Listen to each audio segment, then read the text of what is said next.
ঝড়ের গতিতে ছুটে আসা একটি লরির ধাক্কায় প্রাণ হারালো এক যুবক। ঘটনাটি ঘটেছে ধলডাঙ্গা পেট্রোল পাম্পের কাছে। স্থানীয় মানুষের কাছ থেকে জানা যায় যে বিষ্ণুপুর থেকে বাঁকুড়ার দিকে দ্রুত গতিতে আসা একটি লরি হঠাৎ করে একটি ট্রাক্টরকে ধাক্কা মারে।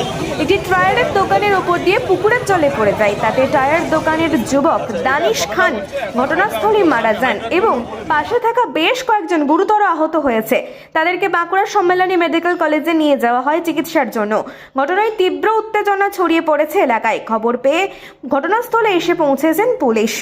পরিস্থিতি গিয়ে নিয়ন্ত্রণে আনার চেষ্টা করেন। এদিকে লরির চালক এবং হেল্পার পলাতক বলে জানা যায়। কিন্তু আশ্চর্যের বিষয় হলো, প্রতিদিন বাঁকুড়া জেলা পুলিশ এবং সদর ট্রাফিকের পক্ষ থেকে বিভিন্ন জায়গাতে গাড়ির গতিবেগ নিয়ন্ত্রণের জন্য অভিযান চালিয়ে যাচ্ছেন যে সকল গাড়ির গতি বেশি থাকছে তার বিরুদ্ধে আইন অনুযায়ী ব্যবস্থা গ্রহণ করা হচ্ছে। তবু কেন মানছে না গাড়ির চালকরা, তা নিয়ে উঠেছে প্রশ্ন। তবে কি আরও কঠোর পদক্ষেপ নিতে হবে প্রশাসনকে পথ দুর্ঘটনা এড়াতে?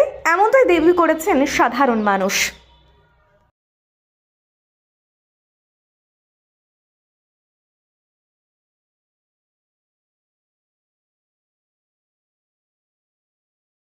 মোটামুটি 20-25 জনের জীবন চলে গেল। একজন কে হলো, আমরা এখানে কাজ করছিল, তো গাড়িতে ওই ধরলাম করে এদিক থেকে আসছিল, দিয়ে মোটামুটি গাড়িটা 70-80 পিছনে ছিল। তো গাড়িটা ডান দিয়ে মোটামুটি হঠাৎ ঢুকে গেল, ওখানে পুকুরে নেমে গেছে। মোটামুটি 8-10 জন এখানে বাড়িতে, তাদেরকে নিয়েছে। একজনের তো পুরো জীবন চলে গেছে, পুকুরের তলে ছিল। এবার তাকে তুলে নিয়ে দেখলাম যে ওর যা কন্ডিশন শেষ। বাকি এখন 8-10 জন পুরো আহত হয়ে আছে। ঠিক আছে, এবার আরো গাড়ির তলে যে সিটে আছে কি বুঝতে পারা যাচ্ছে না। গাড়িতে যত কিছু তুলে হয় ওটা ভালো হয়, আরো যা তলে আছে নাকি কিন্তু বুঝতে পারা যাচ্ছে না। ঠিক আছে,